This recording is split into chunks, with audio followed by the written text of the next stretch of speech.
In the movie Whiplash, the two sports psychology areas that were evident throughout the movie were motivation as well as arousal and performance. As far as motivation goes, Andrew Neiman, who is the main character of the movie, utilizes intrinsic as well as extrinsic factors to motivate himself to become a better drummer. Neiman is finding the motivation to succeed as a member of the studio band, as well as being extrinsically motivated by the band conductor Terrence Fletcher. The message that's being sent as far as motivation goes throughout the movie is that bullying someone into doing a task that they don't necessarily want to do is not going to motivate them to do that task or do better at it. This theme is evident throughout the entire movie. Terrence Fletcher, who is the band leader / conductor, utilizes bullying his musicians as a way to motivate them. Fletcher coaxes one band member to actually admit that he was playing in the wrong key in a scene of the movie when he actually was not. Fletcher was just furious at the fact that he didn't know he was playing in the wrong key. Later, Terrence Fletcher actually removes this musician from the band because he didn't know he was playing in the wrong key, and then later admits that to the entire band. And then later in that scene, Fletcher becomes mad at Neiman because he's playing the wrong tempo of the song, and he actually resorts to violence by throwing a chair at Neiman.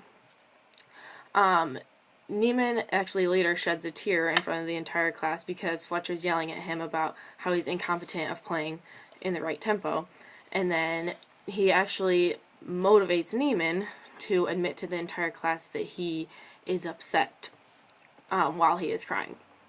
In that first scene explained above, Fletcher's motivation wasn't effective because in the end he did lose a musician from his band, which is not helping the band whatsoever. In that second scene that I explained that Neiman was upset, he would encourage Neiman to actually practice and get better, and he would actually practice until his fingers bled. So that's where the motivation came from that. For a majority of the storyline, up until the very end, Terrence utilizes bullying tactics, and then this does encourage Neiman to practice for hours and hours to earn the spot of core drummer in the band as opposed to the backup drummer that he was. By the last scene of the movie, Neiman had enough intimidation from Fletcher throughout this entire process, and he actually defied him by playing his own drum solo during a competition that Fletcher was conducting. And so he did actually end up showing Fletcher how great of a player he could be. I do strongly disagree with the bullying as a motivational factor. This tactic isn't good for anyone. Bullying is never the answer, and neither is violence. From a coaching aspect, personally, I would never use this tactic to motivate my team.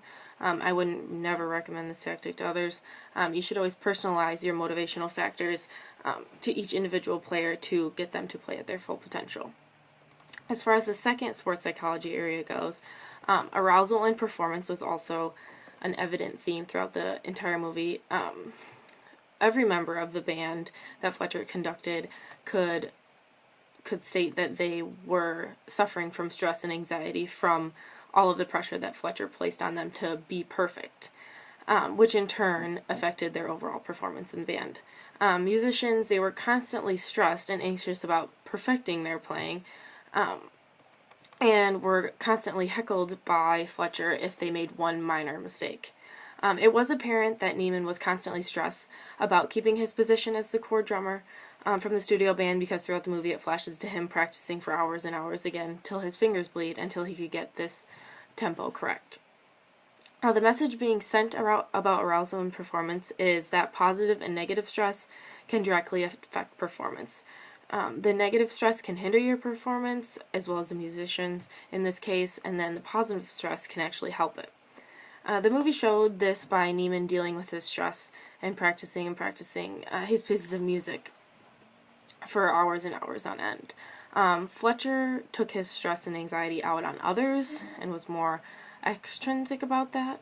He would yell, belittle his musicians, and even resorted to physical violence, as I talked about earlier with him throwing the chair at Neiman.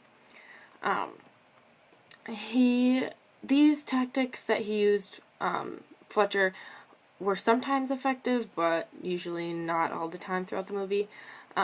Fletcher's name calling and his violence was a way for him to relieve his stress. It would make him feel better when he took it out on his musicians. Neiman was a very internal character, as you could see throughout the movie, and from the very beginning it was evident. He wouldn't express his feelings toward others. He would take the anxiety out on his drum set.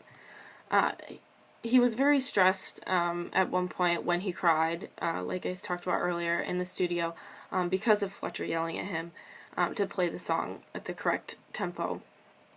This was effective in making the audience feel how Fletcher and Neiman were feeling on the inside. I disagree again with Fletcher's tactics to deal with his stress and anxiety. And Neiman dealt with his stress and anxiety in a somewhat healthy way by trying to improve or better himself as well as his musical skills. Fletcher got his point across, but didn't go about it in the right way. And as a coach, you shouldn't make it apparent to your players if you're under stress or anxiety. Say there's a big game coming up. The players look up to you and will mirror whatever actions that you are taking. And so if you're angry with them and mad, then they're not going to be happy either. If the players are stressed, you should try talking to them about it and doing de-stressing activities.